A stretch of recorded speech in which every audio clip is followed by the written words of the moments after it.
Chaitanya Mahaprabhu, the 18th of February 1486-1534, वैष्णव धर्म के भक्ति योग के परम प्रचारक एवं भक्तिकाल के प्रमुख कवियों में से एक हैं। इन्होंने वैष्णवों के गौड़ीय संप्रदाय की आधारशिला रखी, भजन गायकी की एक नई शैली को जन्म दिया तथा राजनैतिक अस्थिरता के दिनों में हिंदू मुस्लिम एकता की सद्भावना को बल दिया, जाति पात ऊंच नीच की भावना को दूर करने की शिक्षा दी तथा विलुप्त वृंदावन को फिर से बसाया और अपने जीवन का अंतिम भाग वहीं व्यतीत किया। उनके द्वारा प्रारंभ किए गए महामंत्र नाम संकीर्तन का अत्यंत व्यापक व सकारात्मक प्रभाव आज पश्चिमी जगत तक में है। यह भी कहा जाता है कि यदि गौरांग न होते तो वृंदावन आज तक एक मिथक ही होता। वैष्णव लोग तो इन्हें श्री कृष्ण का राधा रानी के संयोग का अवतार मानते हैं। गौरांग के ऊपर बहुत से ग्रंथ लिखे गए हैं, जिनमें से प्रमुख है श्री कृष्णदास कविराज गोस्वामी विरचित चैतन्य चरितामृत। इसके अलावा श्री वृंदावन दास ठाकुर रचित चैतन्य भागवत तथा लोचनदास ठाकुर का चैतन्य मंगल भी है। चैतन्य चरितामृत के अनुसार चैतन्य महाप्रभु का जन्म सन 1486 की फाल्गुन शुक्ला पूर्णिमा को पश्चिम बंगाल के नवद्वीप नादिया नामक गांव में हुआ, जिसे अब मायापुर कहा जाता है। इनका जन्म संध्याकाल में सिंह लग्न में चंद्र ग्रहण के समय हुआ था। उस समय बहुत से लोग शुद्धि की कामना से हरिनाम जपते हुए गंगा स्नान को जा रहे थे। तब विद्वान ब्राह्मणों ने उनकी जन्मकुंडली के ग्रहों और उस समय उपस्थित शगुन का फलादेश करते हुए यह भविष्यवाणी की कि यह बालक जीवन पर्यंत हरिनाम का प्रचार करेगा। यद्यपि बाल्यावस्था में इनका नाम विश्वंभर था, परंतु सभी इन्हें निमाई कहकर पुकारते थे, क्योंकि कहते हैं कि ये नीम के पेड़ के नीचे मिले थे। गौरवर्ण का होने के कारण लोग इन्हें गौरांग, गौर हरि, गौर सुंदर आदि भी कहते थे। इनके पिता का नाम जगन्नाथ मिश्र व मां का नाम शची देवी था। निमाई बचपन से ही विलक्षण प्रतिभा संपन्न थे। साथ ही अत्यंत सरल, सुंदर व भावुक भी थे। इनके द्वारा की गई लीलाओं को देखकर हर कोई हतप्रभ हो जाता था। बहुत कम आयु में ही निमाई न्याय व व्याकरण में पारंगत हो गए थे। इन्होंने कुछ समय तक नादिया में स्कूल स्थापित करके अध्यापन कार्य भी किया। निमाई बाल्यावस्था से ही भगवत चिंतन में लीन रहकर राम व कृष्ण का स्तुति गान करने लगे थे। सन 1505 में सर्पदंश से पत्नी की मृत्यु हो गई।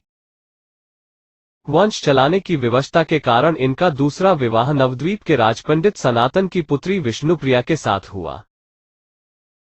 जब ये किशोरावस्था में थे तभी इनके पिता का निधन हो गया।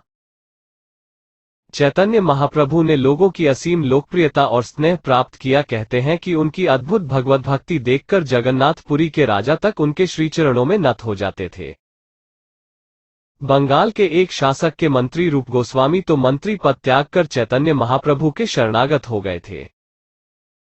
उन्होंने कुष्ठ रोगियों व दलितों आदि को अपने गले लगाकर उनकी अनन्य सेवा की। वे सदैव हिंदू मुस्लिम एकता का संदेश देते रहे। साथ ही उन्होंने लोगों को पारस्परिक सद्भावना जागृत करने की प्रेरणा दी। वस्तुतः उन्होंने जातिगत भेदभाव से ऊपर उठकर समाज को मानवता के सूत्र में पिरोया और भक्ति का अमृत पिलाया। वे गौड़ीय संप्रदाय के प्रथम आचार्य माने जाते हैं। उनके द्वारा कई ग्रंथ भी रचे गए, किंतु आज एक शिक्षाष्टक के सिवाय अन्य कोई ग्रंथ उपलब्ध नहीं है। उन्होंने संस्कृत भाषा में भी तमाम रचनाएं की। उनका मार्ग प्रेम व भक्ति का था। वे नारद जी की भक्ति से अत्यंत प्रभावित थे, क्योंकि नारद जी सदैव नारायण नारायण बैकवोट जपते रहते थे। सन 1509 में जब ये अपने पिता का श्राद्ध करने गए तब वहां इनकी भेंट ईश्वरपुरी नामक संत से हुई।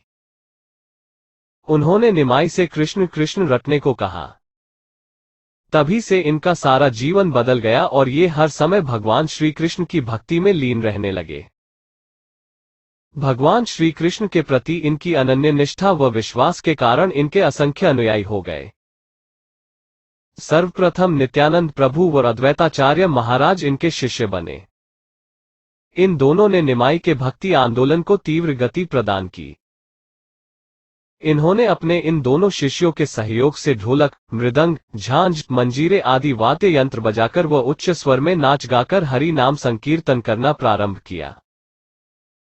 हरे कृष्ण कृष्ण कृष्ण हरे हरे, हरे राम राम राम हरे हरे। यह 18 शब्दीय 32 अक्षरीय कीर्तन महामंत्र निमाई की ही देन है। इसे तारक ब्रह्म महामंत्र कहा गया। वह कलियुग में जीवात्माओं के उद्धार हेतु प्रचारित किया गया था। जब ये कीर्तन करते थे तो लगता था मानो ईश्वर का आह्वान कर रहे हैं। सन 1510 में संत प्रवर श्रीपाद केशव भारती से संन्यास की दीक्षा लेने के बाद निमाई का नाम कृष्ण चैतन्य देव हो गया। मात्र 24 वर्ष की आयु में ही इन्होंने गृहस्थ आश्रम का त्याग कर संन्यास ग्रहण किया। बाद में ये चैतन्य महाप्रभु के नाम से प्रख्यात हुए। संन्यास लेने के बाद जब गौरांग पहली बार जगन्नाथ मंदिर पहुंचे तब भगवान की मूर्ति देखकर ये इतने भाव विभोर हो गए कि उन्मत्त होकर नृत्य करने लगे व मूर्छित हो गए। संयोग से तब वहां उपस्थित प्रकांड पंडित सार्वभौम भट्टाचार्य महाप्रभु की प्रेम भक्ति से प्रभावित होकर उन्हें अपने घर ले गए। घर पर शास्त्र चर्चा आरंभ हुई जिसमें सार्वभौम अपने पांडित्य का प्रदर्शन करने लगे। तब श्री गौरांग ने भक्ति का महत्व ज्ञान से कहीं ऊपर सिद्ध किया व उन्हें अपने षड्भुज रूप का दर्शन कराया। सार्वभौम तभी से गौरांग महाप्रभु के शिष्य हो गए और वो अंत समय तक उनके साथ रहे। पंडित सार्वभौम भट्टाचार्य ने गौरांग की शतश्लोकी स्तुति रची जिसे आज चैतन्य शतक नाम से जाना जाता है। उड़ीसा के सूर्यवंशी सम्राट गजपति महाराज प्रताप रुद्रदेव ने इन्हें श्री कृष्ण का अवतार माना और इनका अनन्य भक्त बन गया। चैतन्य महाप्रभु संन्यास लेने के बाद नीलांचल चले गए। इसके बाद दक्षिण भारत के श्रीरंग क्षेत्र व सेतु बंध आदि स्थानों पर भी रहे। इन्होंने देश के कोने कोने में जाकर हरिनाम की महत्ता का प्रचार किया। सन 1515 में विजयादशमी के दिन वृंदावन के लिए प्रस्थान किया। ये वन के रास्ते ही वृंदावन को चले। कहते हैं कि इनके हरिनाम उच्चारण से उन्मत्त होकर जंगल के जानवर भी इनके साथ नाचने लगते थे। बड़े बड़े जंगली जानवर जैसे शेर, बाघ और हाथी आदि भी इनके आगे नतमस्तक हो प्रेम भाव से नृत्य करते चलते थे। कार्तिक पूर्णिमा को ये वृंदावन पहुंचे। वृंदावन में आज भी कार्तिक पूर्णिमा के दिन गौरांग का आगमनोत्सव मनाया जाता है।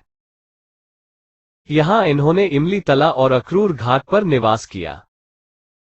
वृंदावन में रहकर इन्होंने प्राचीन श्रीधाम वृंदावन की महत्ता प्रतिपादित कर लोगों की सुप्त भक्ति भावना को जागृत किया। यहां से फिर ये प्रयाग चले गए। इन्होंने काशी, हरिद्वार, श्रृंगेरी, कर्नाटक, कामकोटी पीठ, तमिलनाडु, द्वारिका, मथुरा आदि स्थानों पर रहकर भगवद्नाम संकीर्तन का प्रचार प्रसार किया। चैतन्य महाप्रभु ने अपने जीवन के अंतिम वर्ष जगन्नाथपुरी में रहकर बिताए।